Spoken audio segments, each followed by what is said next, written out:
இன்றைக்கி வந்து பச்சரிசி குருணை உப்புமா மீன்ஸ் நான் பச்சரிசியை களைஞ்சிட்டு லைட்டாக காய வச்சுட்டு நான் அதோட பார்த்திங்களா அது கூட ஒரு டம்ளருக்கு ஒரு கைனால் ஒரு பிடிச்சபடி அளவுக்கு துவரம்பருப்பையும் போட்டு 1-2 உடச்சி வச்சுட்டுருக்கேன். அதோட ப்ளஸ் மிளகு ஜீரகமும் பெருங்காயமும் போட்டு அதோடய சேர்த்து நான் பவுடர் பண்ணிட்டுருக்கேன். இப்போ வாணலியில் ஆயில் விட்டுருக்கேன். தேங்காய் எண்ணெய் விட்டுண்டா நல்லாவே இருக்கும்.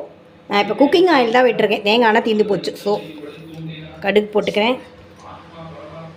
வெடிக்க ஆரம்பிச்சிருத்து. கடலைப்பருப்பு, உடச்ச உளுத்தம்பருப்பு போட்டுருக்கேன்.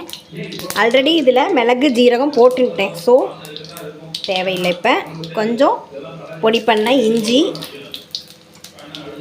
தாராளமாக கருவேப்பிலை போட்டுக்கோங்க.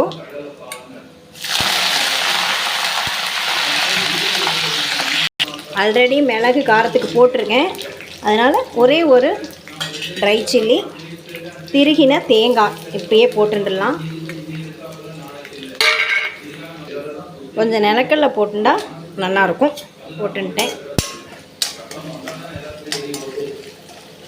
போட வேண்டிய எல்லாம் போட்டாச்சு. தாராளமாக பெருங்காயமும் கருவேப்பிலையும் போட்டுக்கோங்க. நல்ல வாசனையாக இருக்கும். தேவையான அளவுக்கு ஜலம் விட்டுக்கலாம். கையோட தேவையான உப்பும் போட்டாச்சு. கொஞ்சம் கொதிச்சு வரட்டும், வெயிட் பண்ணலாம். கொதிச்சு வர்றது. உடச்சி வச்சுருக்கிற அரிசி குருணையை இதில் போட்டுக்கலாம். இப்போ கலரலாம். அவ்வளோதான். சிம்மில் வச்சு கலர வேண்டிதான். சிம்மில் வச்சு மூடி வச்சுக்கலாம். நடுவில் ஓப்பன் பண்ணி கலரி விட்டுக்கோங்க.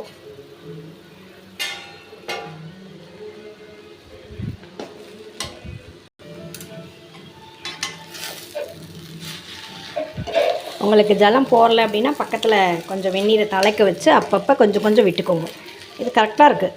அதனால் நான் விட்டுக்கல. சூப்பரான நம்மளுடைய பாரம்பரியமிக்க அரிசி குருணை உப்புமா சூப்பராக ரெடியாக எடுத்தேன்.